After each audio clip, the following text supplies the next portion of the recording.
नाही, खरं म्हणजे बाबासाहेबांच्या संविधानाचा शिल्पाचा जो काही तोडफोड झाली त्यावेळेस हे सर्व आंदोलन शांततेनं सुरू होता, परंतु वरच्याच्या आदेशाने पोलिसांनी अक्षरशः सोमनाथ सूर्यवंशीचा खून केला आणि तो दम घुटल्यामुळे त्याचा मृत्यू झाल्याचं मुख्यमंत्री सांगत बसले।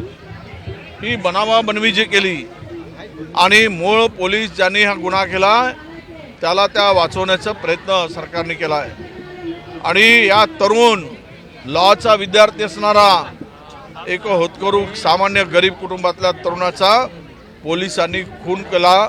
त्या खुन्यांना सजा झाली पाहिजेत, त्यांच्यावर कारवाई झाली पाहिजेत, या प्रकारची मागणी घेऊन सगळे मोर्चेकरी आलेले आहे।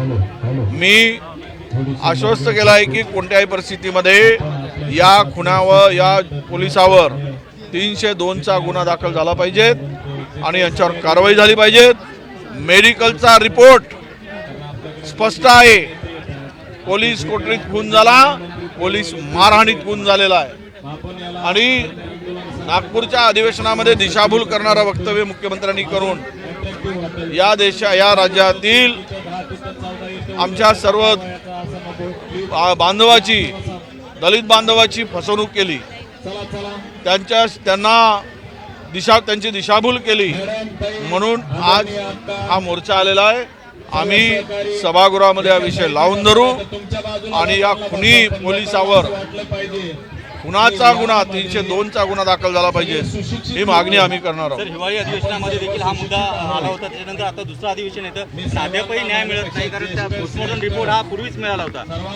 नाही काय तर त्या ठिकाणी मुख्यमंत्र्यांनी जे उत्तर दिलं आणि सभागृह 1 दिवसाचा होता त्यामुळे आम्हाला पुढे संधी नव्हती। आज हे सभागृह आता वर्किंग 20 दिवस चालणार आहे, त्यामुळे सरकार पळ काढू शकणार नाही आणि त्यांना त्याचं उत्तर द्यावं लागेल। आमच्याकडे जी माहिती आहे ती आम्ही सभागृहात ठेवू आणि सरकारला कारवाई करायला भाग पडू। या पद्धतीने आपण पाहतोय की संतोष देशमुख हत्या प्रकरण असेल, सूर्यवंशी हत्या प्रकरण असेल, गृहमंत्र्यांचा ताबा नाही राहिला या सगळ्या ही चर्चा होणार। कायदा सुव्यवस्थेचे राज्यात झिंदवडे निघालेले आहेत, पोलिसांचा धाक राहिला नाही, गृहमंत्र्यांचा सुद्धा धाक राहिलेला नाही, ही वस्तुस्थिती आहे। त्यामुळं एकदम राज्यामध्ये महिला सुरक्षित नाही, राज्यामध्ये तरुणी सुरक्षित नाही। हे राज्य आता महाराष्ट्र राज्य शैक्षणिक सांस्कृतिक राज्य आता महिलावरील अत्याचारांचं राज्य झालेलं आहे। बिहार आणि यूपीला सुद्धा मागे टाकून अत्याचारामध्ये राज्य पुढे गेलेलं आहे। ही अवस्था महाराष्ट्राची फडणवीस सरकारने करून ठेवलेली आहे म्हणून तो विषय सुद्धा सभागृहामध्ये आम्ही घेणार आहोत। कायदा सुव्यवस्थेवर चर्चा व्हावी, महापुरुषांचा अपमान करणाऱ्यावर कारवाई व्हावी, असे अनेक विषय आहेत की जे काही बदमाश मंत्रिमंडळ आहे बदमाश, त्या बदमाश मंत्र्यांना, खुनी मंत्र्यांना, महाराष्ट्राची लूट करणाऱ्या मंत्र्यांना मंत्रिमंडळाच्या बाहेर हाकललं पाहिजे, ही सुद्धा आमची मागणी असणार। सोमनाथ सूर्यवंशीचा मुद्दा तर आहे, मात्र संतोष देशमुख हत्या प्रकरणात सुद्धा आरोपपत्र जे दाखल झालंय, संतोष देशमुख हत्या प्रकरणाचे आरोपपत्र दाखल झालंय, त्यातला आरोपी वाल्मिक कराडला ज्या तुरुंगात ठेवले तिथे सीसीटीव्ही पूर्णतः बंद आहे, त्यानंतर VIP सुरक्षा दिली जाते। दुसरीकडे आरोपपत्रामध्ये राक्षसी मुक्तीचे काही फोटो समोर आले ज्यामध्ये आरोपी अफूचे आनंद घेत असताना पाहायला मिळतात, संतोष देशमुखाच्या चेहऱ्यावरती लघवी करतात, ती सर्व माहिती आलेली आहे।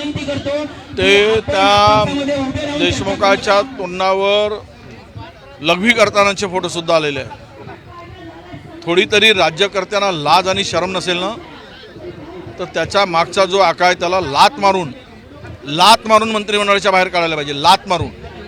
त्याचे धागेदोरे तिथेपर्यंत आहेत, ज्या पद्धतीनं तो खून झाला आहे हे चाललं काय राज्यात?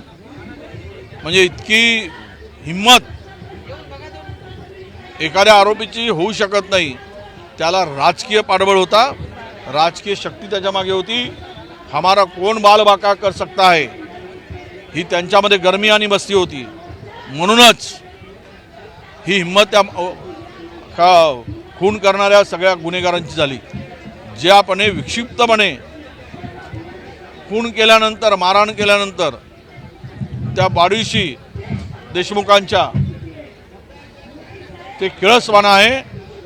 म्हणून सरकारला पुन्हा आमचं म्हणणं आहे, थोडी तरी लाज असेल, नाहीतर विकून खाली असेल तर मग विकून खाली असेल, पण शिल्लक असेल तर ते चित्र, ते फोटो बघा, CIDने मिळवलेले फोटो बघा आणि त्याच्या मागचा जो सूत्रधार आहे, हे प्रकरण खंडणीतून झालेलं प्रकरण आहे, खंडणीतून. आणि खंडणीमध्ये कुणाच्या इशाऱ्यावर खंडणी मागितली जाते त्या जिल्ह्यात, हे लपून राहिलं नाही. म्हणून जरा धनुभाऊला जरा बाजूला करा, धने वाटायला द्या जरा त्यांना, आणि महाराष्ट्र वाचवलं पाहिजे, अशी आमची भूमिका आहे. ABP माझा, उघडा डोळे बघा नीट.